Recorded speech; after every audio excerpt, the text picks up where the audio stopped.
Welcome to the Short Term Show, the show about short-term rentals and long-term wealth, with real property owners hosting real properties who are crushing it in the vacation and short-term rental space. And here's your host, Avery Carl.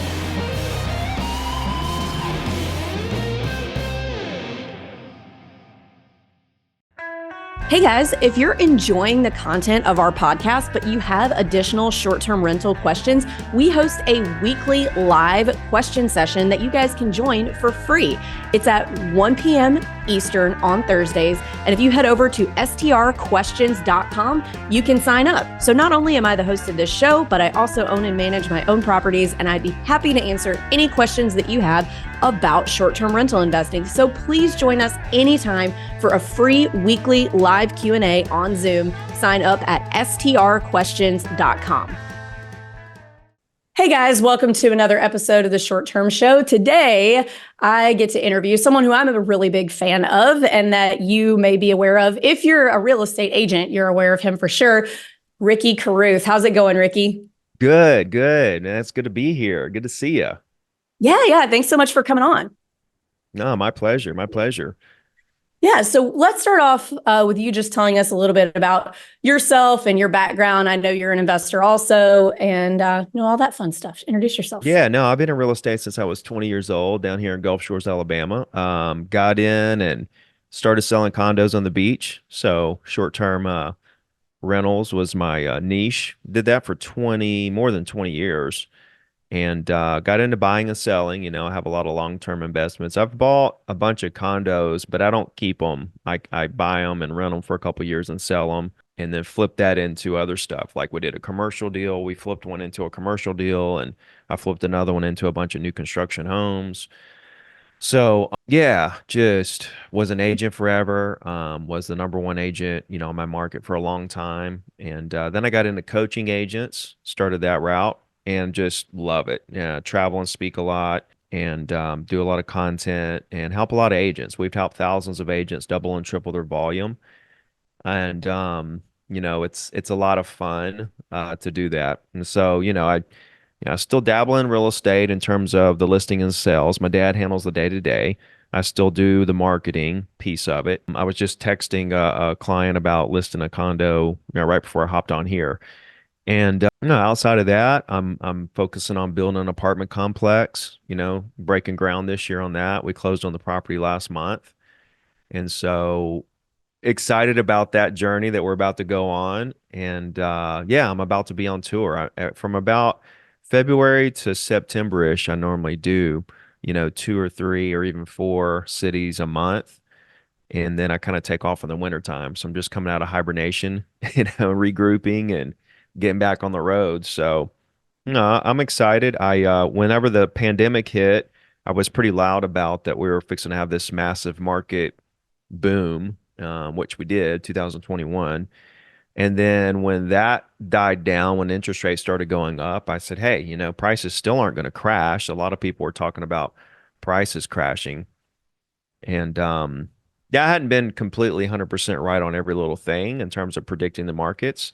I kind of lined up with some of the mortgage gurus that last year, we'd get back down in the fives on the mortgage rates, which didn't happen. A couple other little things, but the one thing that I've been 100% correct on was that prices weren't going to crash and they would continue to hit all-time highs, which we did.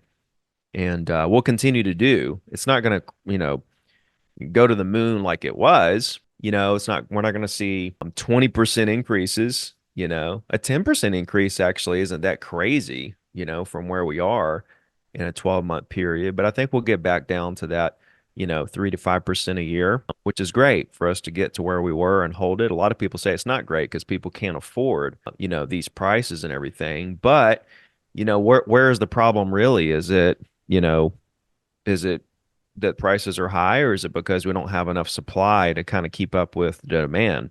And then you've got the silver tsunami, of 10,000 people turning 65 every day. And people say that's going to create so much inventory over the next 5, 10, 20 years. We're going to be oversupplied at that point. There's a lot of stuff out there, Yeah. for, if you're looking to get scared, there's a lot of stuff that you can turn to.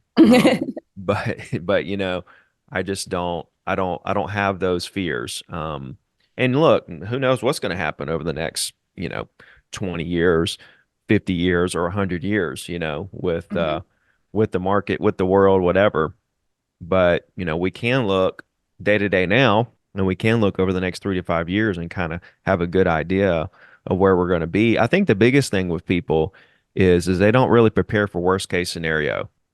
I lost everything back. I made a meal when I was like in my like 22, and then I lost it all in the crash. The reason being is because I was buying and flipping a bunch of properties, on an interest only loan, money they should have never let me borrow, and I didn't really have a backup plan if I couldn't sell those properties. When I should have been like, well, if I don't sell these, then I can at least rent them and cover at least the mortgage. But like those mortgages were way higher than what I could have rented them for. So like that backup plan wouldn't work, but I shouldn't have bought those property. Like you shouldn't buy a property if you don't have a backup plan, Mhm. that could be solidified. That's like a lot of these people that flip properties and they get in trouble. They didn't really have a backup plan. Like I know a guy, I mean, this story's out there like over and over and over again. You buy a house and flip it, you buy it and now you can't sell it for what you got in it.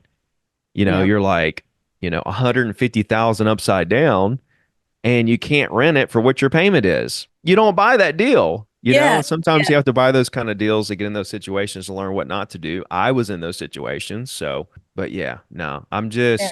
I'm trying to make the best moves possible with a backup plan. I think that's the best bet when you're investing. And then it's fun because you're like, it doesn't matter what happens. See, that's how you set yourself up for the market crashes Yeah. is you have a great backup plan. And when you have a great backup plan, it's like, great, I don't care what happens with the market, you know? Yeah. So, Yeah. Yeah. And so in 2020, I had we were we started investing in 2013, and it really is impossible to time the market. So back then we were buying a long-term rental in Nashville, and we went to all the local real estate meetups, and all the more experienced investors were telling us Nashville's over, Nashville's over. You had to buy 5 years ago to make money on a long-term rental in Nashville, talking yeah. about how much money they were spending on direct mail and stuff. And then so we were getting really discouraged, and we were like, man, we missed it. What are we going to do? We went and bought a house right off the MLS that cash flowed over $1,000 a month, which was unheard of in long-term rentals back then. So I think that, everybody has their opinions on what's going to happen and what will or won't happen. Nobody really knows. But I think that the key takeaway there is like, you can't time the market. So when is the best time to get in? It's when you can. I think that now I'm calling it the Great Stalemate, where there's no inventory because no sellers want to list in a high interest environment, because they don't want to then become buyers in a high interest rate environment, and they also don't want to have to take a hit on their property value because they have to sell for a lower price for it to make sense for investor buyers to buy at that interest rate. So and then for primary homeowners, they don't want to sell because then they got to turn around and they can't even make a lateral primary move without paying more because of the interest rate. So we kind of have this inventory problem because people don't want to list because of that. People don't want to buy for obvious reasons because of the interest rate. So for me, I think there's a little bit of a unique opportunity here because there's not as much buyer competition. And I'd love to hear, what your thoughts are on that. Yeah. So what's the theory? There's not a whole lot of buyer competition, so it creates downward pressure on prices. Is that what you're saying? Yeah, yeah. So I think that as an investor right now, there's a decent opportunity if you're patient and persistent to get a better deal on a purchase price than 2 years ago when the interest rates were in the toilet and everybody and their mom and their chihuahua was jumping in and buying. Well, in a relative basis, right? I think the Mhm. price, even a good deal today, is still higher than what it was 2 years ago. Oh yeah. Right. But yeah, relatively speaking, can you go out there and find deals that are, quote unquote better deals in today's market than what you could find 2 years ago and 2 year ago market? Yeah. Yeah, you can. There's definitely more opportunities now. Are there a ton of opportunities? No. No. Yeah. There's not a ton of opportunities, but but there are opportunities, I think it's just all about like looking for the cash flow. For me, it's cash flow. I don't like flipping. I do Mhm. flip, but just we did like 10 flips or so last year. We're in the middle of two right now. So we do them, but I'm just not crazy about them. If it's something that fits my portfolio, then I'll buy my other partners out and keep it. Mhm. Like we did about, I don't know, 100 to 150 flips. And it's like if we would have kept the best 20 or 30 of those, God, we would be so loaded right now, we would be so much better off than just flipping it, making 10, 20, 30, 40 a piece, paying taxes on that, and then, going and doing it again.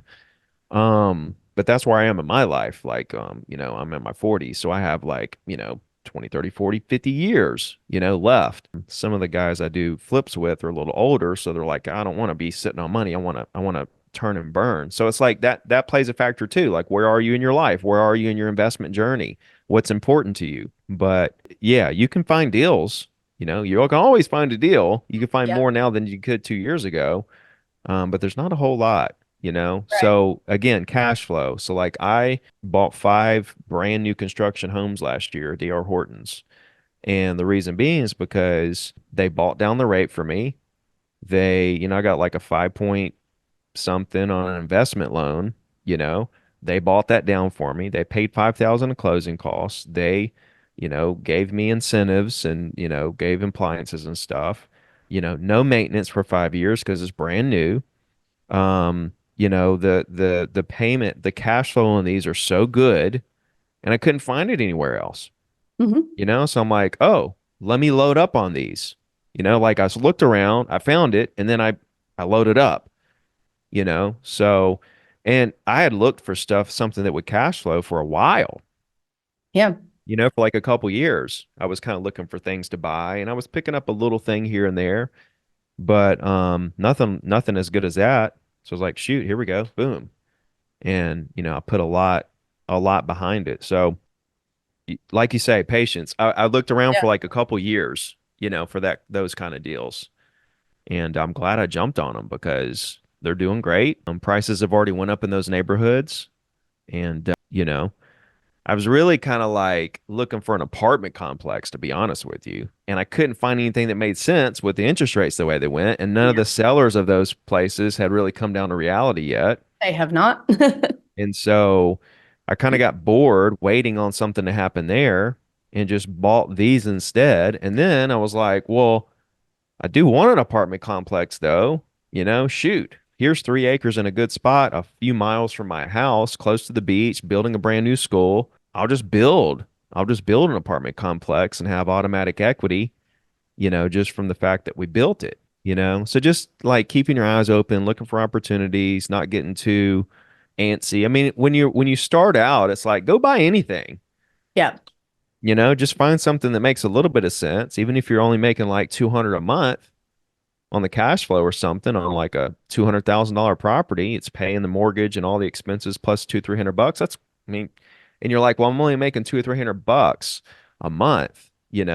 But here's the deal. Just on just basic inflation, that rent's going to increase and the value of the property is going to increase. And you're going to look back 5 years later and you're going to be making like $800 cash flow. The property's worth, 100,000 more. And you're like, I'm glad I bought that property. Yeah. Sometimes the least sexiest deals, end up being some of your greatest investments. I've got two duplexes that are kind of older, but I've redone them. They're in great shape.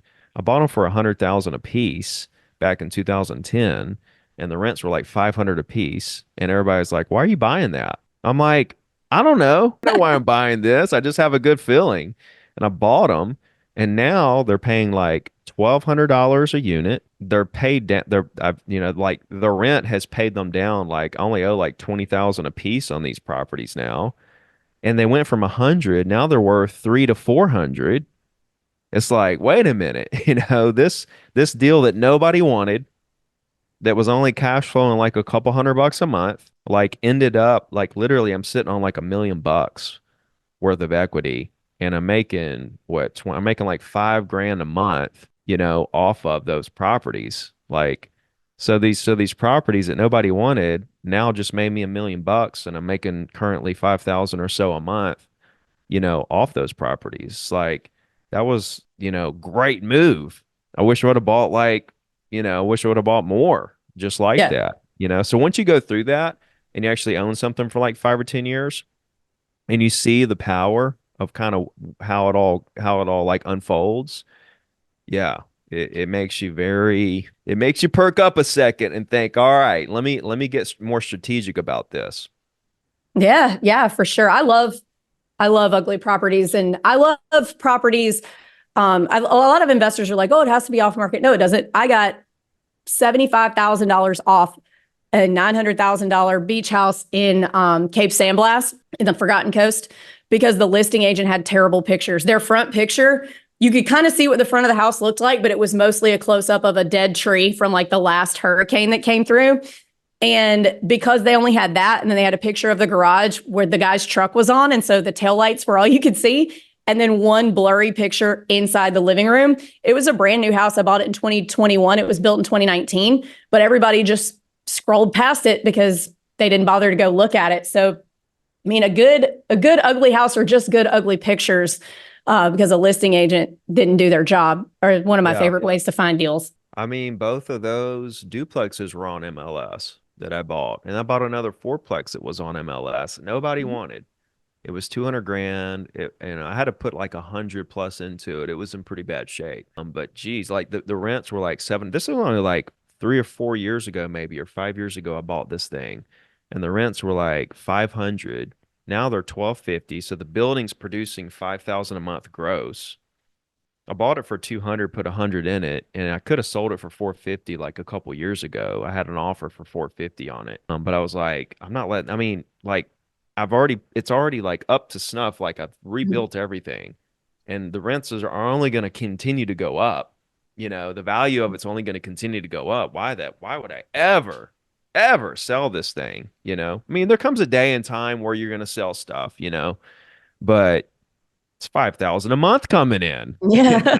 Like, let me keep that coming in. It's like I have a real estate office in Gulf Shores downtown, just paid cash and, fix it up real nice. I'm like, I'm gonna have a bunch of agents come here and work. Well, guess what? Nobody works in the office anymore. Right. So so I have this huge office where only like one secretary goes. And I'm like, I could rent that thing out for 4 G's a month right now. And that's just money because I have no mortgage. So I went and I paid cash for a little office, 200 grand for a little office in a little strip center that's in a better location, actually. It's a better location for me because it's closer to my house. Let me get that, move her in that smaller space that still has the same amount of office desks and stuff. And then I'll rent the office out for 4 G's, which I did immediately to one of the most prominent title companies around who happened to be downsizing at the time. Perfect timing. And it's just like, I'm playing Monopoly over here. Yeah. Yeah. It's exactly like that. Well, you mentioned DR Horton, which I think is interesting because they have a terrible reputation among homeowners. Just, I think They mostly do. because people are like, they don't sometimes understand that like a house that has never been lived in is going to have some things just like a house that's been lived in a lot is going to have some dings and stuff. But DR Hortons or other big, huge builders like that are building at scale can be a really good opportunity for you as an investor because they have so many of these things to move that right now aren't moving. Maybe later this year they will, or next year, we don't know. But they are willing to do things like buy your rate down or give you a really good discount. Yeah. And I found that around here, there's a lot of them really across the entire panhandle of Florida. And you can get really great deals and they're beautiful houses. And around here, I'm sure Gulf Shores is probably similar, that we don't have a lot of great long-term rental housing because, we've got a lot of people moving here, but there's not a lot of long-term rental stuff. So having those is a really cool option. And something interesting happened over the weekend here with the DR Hortons. They went around and raised all of their prices on all of their units in every single neighborhood that I've looked at, which is about 10 of them, by 150,000. Wow, So 150,000. Yeah. And so I'm interested. I don't know what if they know. The last time they did that was around that time that you were talking about in 2020 when everybody thought, oh my God, this is the end of the world. And then the real estate market shot up. And I'm like, what data do they have? What do they know? This episode is brought to you by the premier short-term rental Facebook group, Short-Term Rental, Long-Term Wealth. We have nearly 50,000 members. This is the biggest independently owned and operated STR Facebook group, and it has been curated by yours truly, Cashflow Carl. Join us on Facebook. Search the groups for Short-Term Rental, Long-Term Wealth. That's Short-Term Rental, Long-Term Wealth on Facebook. Hey guys, if you're enjoying the content of our podcast, but you have additional short-term rental questions, we host a weekly live question session that you guys can join for free. It's at 1 p.m. Eastern on Thursdays. And if you head over to strquestions.com, you can sign up. So not only am I the host of this show, but I also own and manage my own properties, and I'd be happy to answer any questions that you have about short-term rental investing. So please join us anytime for a free weekly live Q&A on Zoom. Sign up at strquestions.com. It's interesting. I haven't seen that. Of course, I haven't looked. I was just trying to pull it up in my MLS and see if I can find Yeah, I'd be interested to hear if they're doing that over there too. that. But that would be. I mean, but like things like that are gonna happen.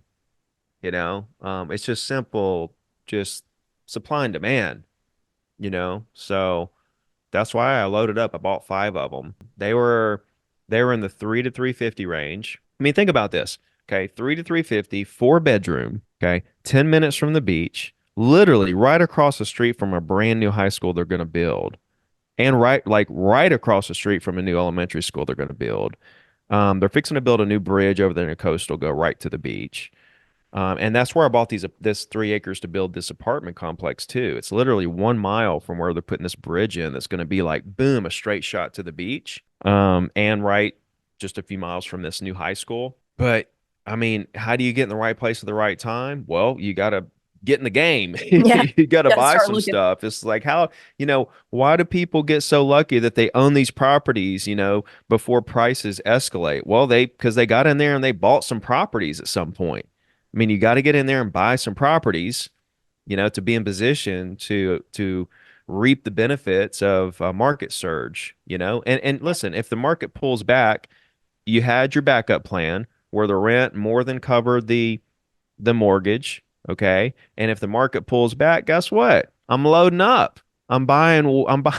If the market pulled back like 30, 20, 30, 40%, my goodness, I'd be buying properties left and right, not worried about the temporary downturn of equity that I'm experiencing in the properties that I bought. Why do I care about that? I bought them to keep them for 10 years. Right. Or even longer. Yeah. So yeah, like short-term temporary price decreases, which chances of happening are super low. But even if it did, here's what we do. See, when you have this backup plan where it's like, okay, here's what we think is going to happen, but if this doesn't happen, then here's what we do. That's when you go to sleep at night, with a clear conscience that, that you're in the right place. Yeah. Yeah, I agree with that. I think like when I first started buying in 2013, I was jealous of people who bought in 2010. And then in 2020, people were jealous of me who were buying in 2013. And then now people are jealous of people who bought in 2020. So you got to get in there. The best time to buy real estate was always yesterday. Second best time is today. Yeah, right. But so I want to hear a little bit about what you think. Of course, nobody has a crystal ball or can predict the future. And we are but real estate agents here, not economists, but you've been through a lot of cycles. You've seen it all. So what do you think the rest of 2024, or maybe not just the rest of 2024, the next couple years of real estate is going to look like? I think it's going to be great. I think it's going to get back to normal a little bit, where we get back to 4.5 to 5 million transactions in the country for existing homes. And what were we at last year, by the way? I kind of want to give people that reference. So normally we're like 5 million's a great year, 5 million's, great year. And, in 2021, we hit 6 million, the peak back in the '08 I think it was 2007, we hit 7 million. And that was the most ever, 7 million existing home sales. And then 6 million in 2021. And then 2022, we had 4 million. No. Let's see. 2022 was around the 5 million. So we had a 6 million, then 5 million, 2022. Then 2023 was 4 million. And 4 million was literally exactly the same amount as 2008, which is basically the worst of the years, you know. So it was So technically a crash, just not in yeah, prices. no, it was a crash. It was literally the same as 2008 when it comes to number of transactions. It was, you know, as bad as it gets. I mean, they compared it to 2010, they compared it to 2000 to 1994. This is as bad as it gets. Could it go worse? Sure. You can go down to 3.5. You know, that'd be like really, really bad. But I think we'll get back to something normal, like a 4.5 to 5 million transaction year, which is just like the 20-year average, basically, right? I think Yeah. we'll get back there. I think we'll get back to like a 3 to 5% national, you know, appreciation, which, you know, when we say these national numbers, like 3 to 5%, well, some markets that year that you see 3 to 5% experience 10, 12%, and some experience a little bit negative, right? The 3 to 5% is an average basically of all the markets in the country. People get that confused, you know. They're like, oh, 3 to 5%. Well, what about Miami? What about New York? What about, you know, Nashville? What about Birmingham? It's like, yeah, all those markets are going to be different. This is the national average we're talking about, you know. So in a 3 to 5% appreciation year for the country, some markets are going to see 10%.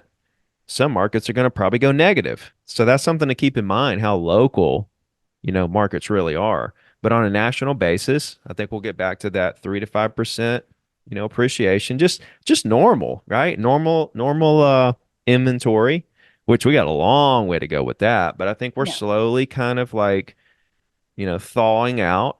I think sellers are finally getting used to really to higher rates. They really want a new home. Here's the thing, right? Here's the thing nobody's talking about. There's so many people who are dying for a new home. They need an extra bedroom, or they hate where they are because they've been there for so long, or they want to be on the water, or they need to relocate, but they feel locked in with their interest rate, like you were talking about. And that group of people that do not like where they are or really want to move is growing. That group is just growing. That's pent up demand. That's people that want to do something but can't yet for whatever reason, or not doing it for whatever reason. And that those and the temperament of these of these people is you know, that want to move is growing as well. Mhm. So you got this group of people, these trade up sellers who really want to move, but they can't for whatever reason. Then you got these first time home buyers. That's just we have more first time home buyers sitting on the sidelines than we've had in decades since the baby boomers. So when you combine those two demographics, the trade up sellers and the first time home buyers, it's crazy how much pent up demand we have. And I think that the trade up sellers, both parties actually, are starting to get used to the fact that we have a little higher rates, a little higher, way higher rates. And every time we see a downtick, we see an uptick in activity. But as prices increase, that's more equity that the trade up seller has. So you bought your house for 300 and now it's worth 500. You know, you don't want to sell because your loan is your loan is 270, you know, with 4% rate, you know, but when you sell, you're going to get a check for 250 grand that you can put down on your next house, right? Or use it to buy down the rates and etc. You know, so I think people are looking, they're like game planning. Mhm. People that want to move and stuff, they're like game planning. Like, how do we do this to where it makes sense? You know, we have all this equity we can use towards the new home, towards the next home that we really want. How do we make it make sense with mortgage rates and buy downs and stuff like that? So I think people are like getting to the point where they're figuring out how to make it work. And that's why we're seeing a little bit of uptick in inventory, you know. Yeah. And I think we'll just continue to see that. Yeah, I agree with that. And so you mentioned there were roughly the same amount of home sales last year in 2023 as in 2008. So you've Yep. experienced both of those. What do you think the differences are? Because everybody's like, it's going to be 2008. It's going to be 2008. Well, we've seen the same amount of homes being sold as back then. So very, very low number of homes being sold. But I think everybody was hoping for this huge price crash that didn't happen. So what do you think are the differences between those two times? Well, back then you had forced selling, there was the foreclosures, right? And so it was the people that lost their homes. They had to give it back to the banks, and the banks weren't going to sit on the properties. They're not in the business to own properties. They're going to sell them as quick as they can for whatever they can get. And so it was kind of like the perfect storm. It hit all at the same time. You had this massive amount of foreclosures. And then so the banks owned all these properties at the exact time that we were in the deepest recession that we've been in a long time, where people just didn't have the means to go buy homes, A, and B, not only did they not have the means to, but they were scared. They were scared to make financial, commitments.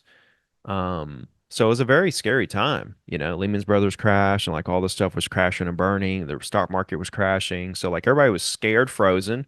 Even the people that had money were scared to do anything. And then most people didn't have money to do anything because of how bad things got. So like it was just like this perfect scenario for prices to go down, where there's just over inventory. I mean, there was 4 million listings at the time. Right now we're at like, 700,000. There were 4 million listings at the time in 2008. Oh, wow. That's a big difference. Yeah. So you got 4 million transactions versus, 600,000 right now. So there's always this pocket of people who are going to buy, can buy, will buy. Okay. And that's why closings never stop, no matter what the market's doing. There's always that group of people that are willing to or want to and can buy. And so with the inventory really low, the reason why prices have continued to go up, even though there's way less transactions, is because inventory is so low, and you've always got that pocket of people who will buy. And so those people that will buy, they're basically fighting over what's there, which isn't much. That's why prices have maintained. Versus back in the day, that pocket of people that would buy, hell, there was 4 million listings. So they basically could take their pick and basically say, hey, I'll just go buy this other one if you don't take this price, and they were able to negotiate the prices down because there was so much inventory. But now you don't have that luxury. There's nothing else. And if you want that house, you're going to have to pay what, now it's the reverse. The seller's saying, if you won't pay this, then I'll sell it to this other buyer who will. Versus in 2008, the buyers were saying, hey, if you don't take this low price, I'm going to go buy this other house over here. So the buyers had control in 2008, and the sellers have control now. That's really, I think, the biggest difference in what's really happening behind the scenes.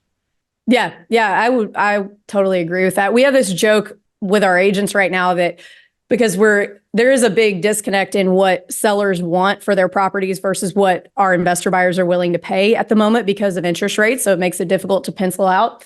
That sellers think it's 2021 and buyers think it's 2011. And we're all trying to like get them to come together there. Yeah. And what I think is kind of interesting right now too, is like what properties, when you're going to like show a potential seller a CMA, or for those of you who aren't familiar with that term, it's when we show you comps of what your property should be able to sell for of recently sold properties. I like to make sure that we're including pending and active properties now too, because what something sold for even 3 or 4 months ago may not be what we're able to get, because we're starting to see that uptick in inventory just slightly.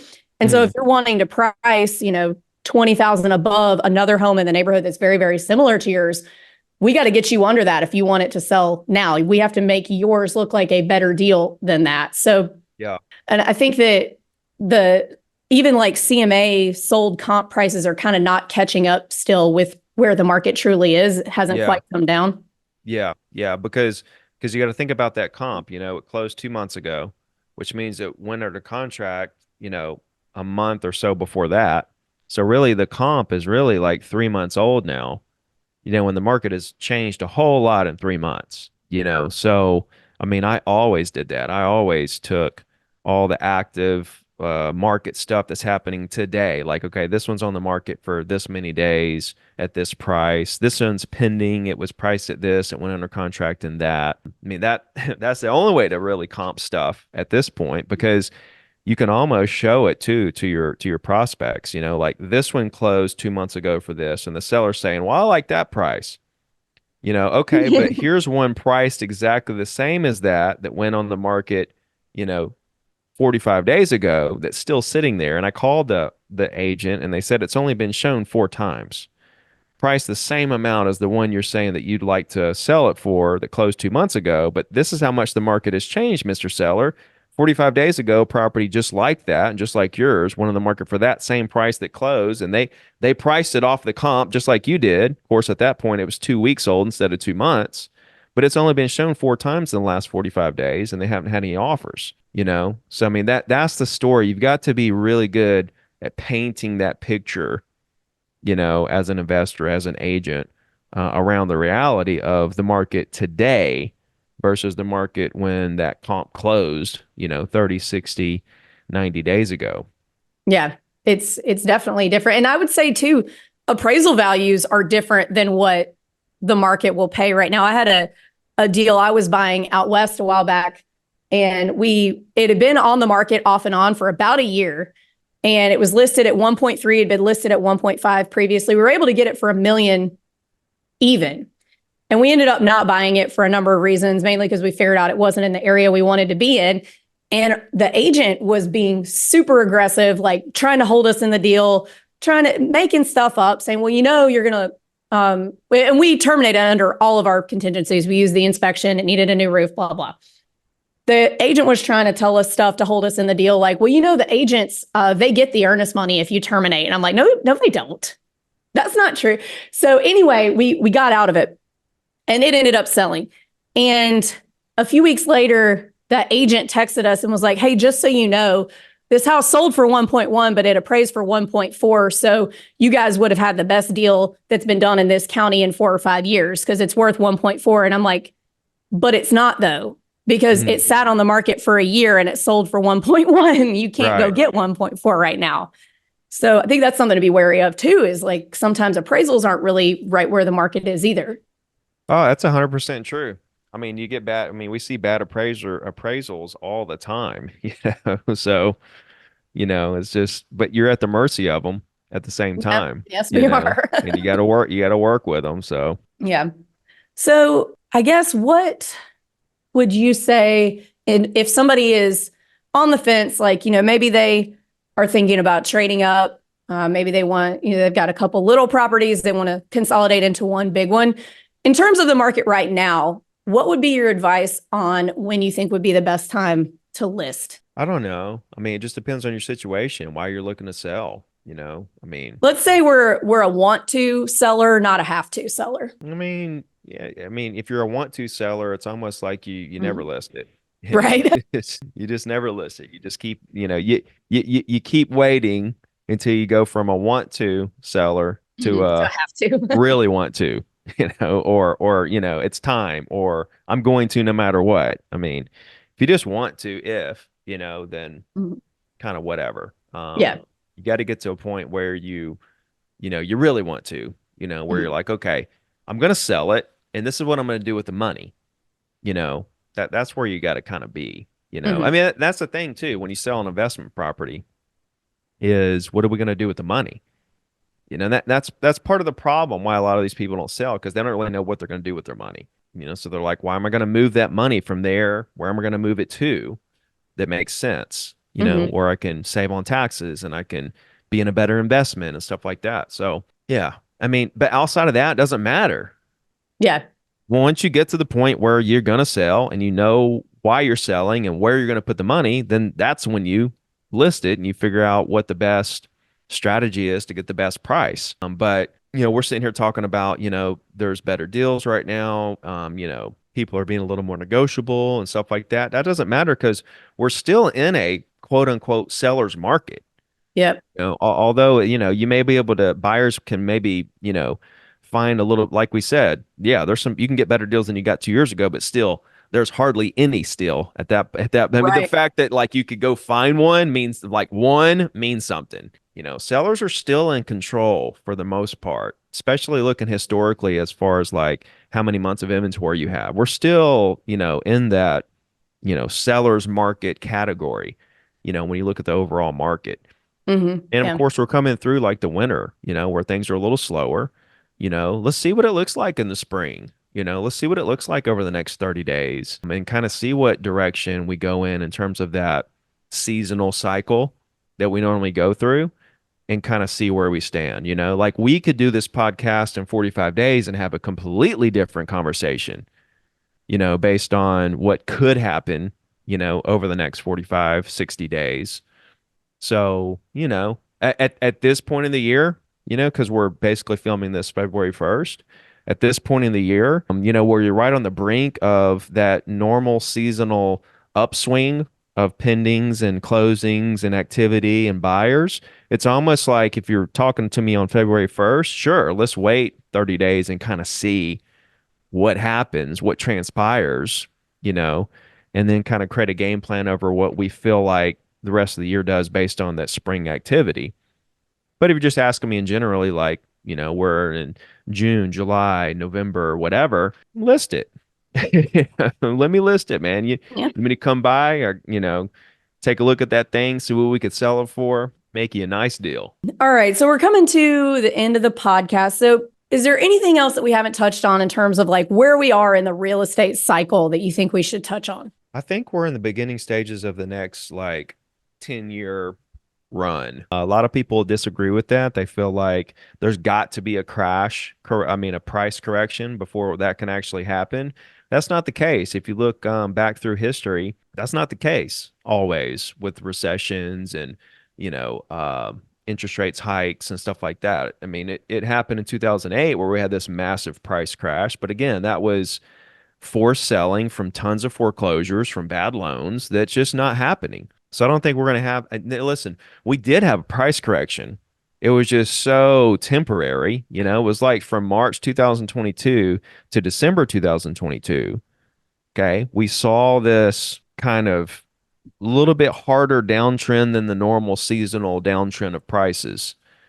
And that, in my opinion, was our price correction, for the real estate market. We went through that. We hit all-time highs again last year, and we're going to hit all-time highs again this year. We're up right now. We're up like 4% nationally right now from where we are this at this point last year. So we're right on target to get back into a normal year. But to answer your question, I feel like we're kind of, coming out of the ashes of the worst year we've had transactionally since 2008. That I think was our bottom. I think our bottom for prices was December 2022. Our bottom for transactions was 2023. And I think now we're just going to get back to a normal, slow, steady pace for another decade until the next, correction of whatever sorts that looks like. So I think the time to get in is now. I think the time to, to get into the market and create those long-term plans for investing is right this second. Yeah. And sounds like a real estate agent, right? Yeah. It's a good time to buy. It always is though. Like I said earlier, you're always My jealous question of to those people people is this. My question is, when was it a bad time to buy? Right? And a lot of people will say 2008 or whatever.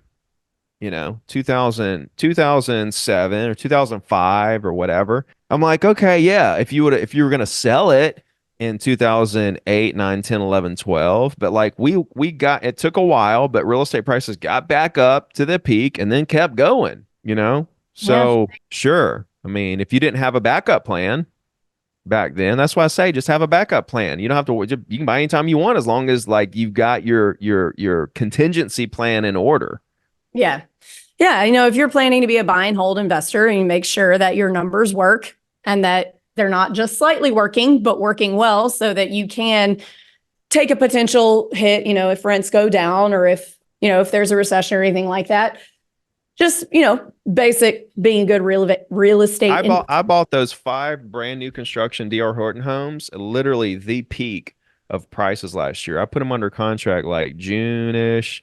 Like May, June, July, literally the peak last year. Then we went into the winter and the fall and winter and prices kind of softened and stuff. I mean, I bought 5 new construction homes at basically the peak if that tells you anything. Like it's a good time to, a lot of people are like, well, you're a real estate agent. Of course, you're going to say, buy any, every time, every whatever day, whatever day it is, that's the good time to buy. I'm taking my own advice. I bought 5 new construction homes last year at the peak, and I'm doing well with them. Yeah. Yeah. Yeah. And there's always deals in any market. They might not be as easy to find. You might have to dig a little bit harder and find something like that. In 2000, when was it, like 2017, 2018, there were great deals just laying around on the MLS at any given time. But that was, oh my God, that's longer than I want to admit ago right now. But, that was a long time ago. And in 5-6 years from now, people might be saying, oh man, in 2024, there were great deals just laying around on the MLS and nobody was buying them. So to reiterate, best time to buy real estate was always yesterday. Second best time's today, though. So just take it from a couple of real estate agents.